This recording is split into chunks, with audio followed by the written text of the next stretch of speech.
Il y en a beaucoup. Vous savez, il y a près de 250 millions d'euros qui, entre 2013 et 2015, ont été consacrés aux collectivités calédoniennes. Donc, si on en cite quelques-uns, on peut parler des établissements de soins, le Médipôle de Poutiaux, le Centre hospitalier du Nord, le regroupement des cliniques privées, qui a contribué de manière très significative à la modernisation de notre accueil sanitaire. On peut parler aussi du Néobus, là aussi un chantier de quasiment 250 millions d'euros auquel l'AFD contribue de manière significative et qui va révolutionner le transport dans l'agglomération du Grand Nouméa. Et puis peut-être aussi signaler tous les efforts qui sont faits en ce qui concerne le financement des énergies renouvelables. Vous savez que la Nouvelle-Calédonie est à la pointe en la matière et qu'elle entend le rester. Et l'AFD nous permet de mener ce combat à haut niveau. Donc c'est une très bonne chose pour nous.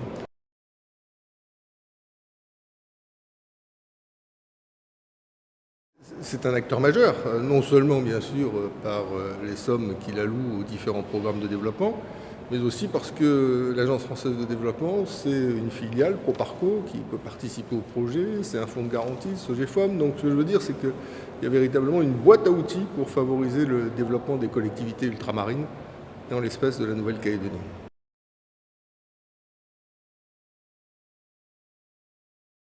L'AFD, c'est d'abord un partenaire de très longue date des collectivités ultramarines et notamment des collectivités plus pacifiques. L'AFD, c'est aussi une capacité d'expertise qui est mise au service de ces collectivités avec des études particulières qui peuvent être menées. Et puis enfin, l'AFD, c'est une relation de confiance nouée sur la durée avec les collectivités. Et donc, ça en fait une banque, peut-être, mais une banque pas comme les autres alors.